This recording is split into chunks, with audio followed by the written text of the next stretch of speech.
Olá, seja muito bem-vindo ao 5º módulo do nosso curso e nós vamos falar sobre autismo e neurônio espelho.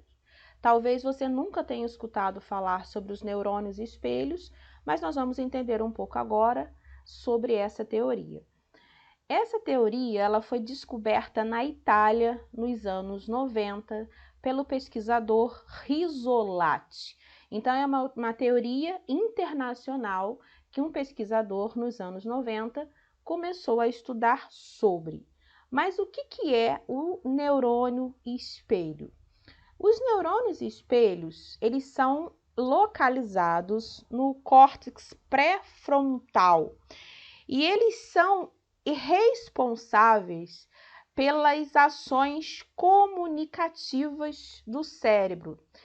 Então, elas são responsáveis pela fala, imitação, compreensão, empatia, sensibilidade. Esses são chamados de neurônios espelhos. Os neurônios espelhos, eles desempenham um papel importantíssimo nas ações comunicativas do cérebro e nas relações sociais. Eles analisam o repertório comportamental de ações e situação do próximo, ou seja, os neurônios espelhos, eles são responsáveis pelas nossas informações quando a gente começa a copiar a ação de um indivíduo. Deixa eu ser mais clara. Quando uma pessoa começa a bocejar na sua frente, provavelmente te dá aquela vontade de bocejar. Porque o neurônio espelho, ele é responsável por essa ação comunicativa de imitação. Ou seja, quando uma pessoa fica emocionada, provavelmente você também fica com vontade de se emocionar, porque você é ativado o seu neurônio espelho. O neurônio espelho é responsável pela empatia, pelas imitações motoras, e a criança, o adulto, o jovem com autismo, ele tem uma falha nesse neurônio espelho.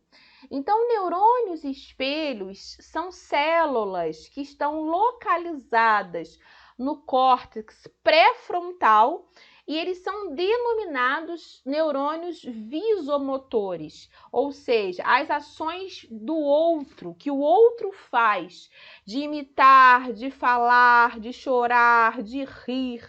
E a criança com o TEA, com o autismo, ela tem uma falha nessas conexões. Então, nós vamos começar a entender que essa falha prejudica a aprendizagem, prejudica o processo de empatia, o processo social. Essas células, tá, o neurônio espelho, elas são ativadas pela execução de simples tarefas que sejam direcionadas. No cérebro de pessoas com autismo, a ativação dos neurônios espelhos pode ser menor. Logo, essas pessoas têm dificuldades para reconhecer gestos, expressões e sentimentos, porque elas têm falha nessa questão do neurônio espelho. O neurônio espelho, como eu já disse, ele é responsável pela empatia, né? Ele é responsável pela tendência que nós temos de sentir o que o outro sente, de imitar. Então, o autista, como tem falha nesse neurônio espelho, ele tem dificuldade de sentir o que o outro sente, se colocar no lugar do outro. No cérebro, gente, de pessoas com autismo, a ativação dos neurônios espelhos pode ser menor. Logo que essas pessoas possuem o quê? Dificuldade, né, de reconhecer gestos, de aprender rapidamente. Os neurônios espelhos, eles nos ajudam a compreender o comportamento do outro. Isso é muito importante. Você chega no local, olha só como é que é muito interessante, você vê na cara das pessoas, na reação das pessoas que está acontecendo alguma coisa. A pessoa pode não não ter te falado nada, mas você sente o ambiente porque você tem ativação do neurônio espelho. A pessoa com autismo, ela não tem esse feeling, né, de perceber rápido, dar um estalo nela, o clima, porque ela tem falhas no neurônio espelho. Então, logo, ela tem dificuldade de quê? De reconhecer, por exemplo, se eu falar com você assim, gente, tá chovendo canivete. Você sabe muito bem que não tá caindo canivete do céu, é que tá chovendo muito, mas essa pessoa com falha no neurônio espelho autista, ela vai olhar para o céu e ela vai dizer assim, quando que vai chover o canivete? Porque ela tem falha, ela é ao pé da letra, ela é literal, ela não trabalha com abstrações por causa da falha do neurônio espelho. Então, a dica que eu dou para ajudar nessa falha do neurônio espelho é ampliar o repertório dessa criança. Ela precisa imitar muito, ela precisa estar sempre na frente de um espelho, ela precisa sentir o que o outro sente, né? A gente tem que trabalhar muito com as emoções dessa pessoa com TEA. Primeiro, o que a gente precisa para trabalhar a questão da ativação dos neurônios espelhos? Mostrar para a criança a imitação. A gente é um modelo, a gente faz algo e em seguida a gente pede que ela faça o que a gente fez para estimular o neurônio espelho da criança. É interessante o posicionamento que você se coloca perante essa criança, sempre na altura dos seus olhos, porque como os neurônios espelhos estão localizado na parte do córtex pré-frontal, você tem sempre que se colocar na altura da criança. Quer que ela te dê atenção, pegue um objeto que ela goste muito e coloque atrás do seu pescoço. Isso faz com que ela tenha que olhar para você.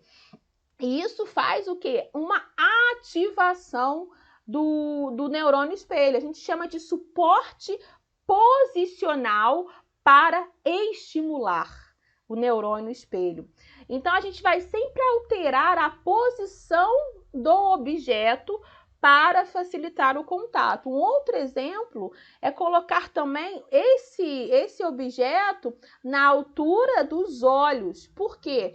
Isso é um suporte posicional que garante que ela ganha esse objeto, ou seja, ela só ganha esse objeto quando ela olha para você e, consequentemente, ela está ativando o neurônio espelho dela. Quanto mais ativação desse neurônio espelho, já que a gente falou que o nosso cérebro ele é plástico, né, no módulo anterior, a gente precisa de estímulo, como tem falha, né, na conexão dessa criança com TEA, quanto mais ela imitar, ela sentir, ela falar, imitar e compreender, então você vai ser sempre o quê? Um exemplo. Você quer que a criança comece a compreender? Seja um modelo social.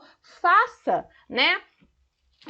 O que você faz e pede que ela faça também. Então, né, eu estava assistindo aquela série Gold Doctor no Globoplay e o rapaz que, assim, brilhantemente, o ator, ele falava, eu tenho falhas no neurônio espelho, eu não consigo sentir empatia com o outro. Então, a gente tem que trabalhar a empatia com essa criança autista. A gente tem que mostrar que o outro é importante também, não só a gente. Então, essa falha, se não for trabalhada, ela traz prejuízo para as crianças com TEA. Então, recapitulando, o neurônio espelho é responsável pela fala, pela imitação, pela empatia e pela sensibilidade, tá bom? Muito obrigada, até a próxima, tchau!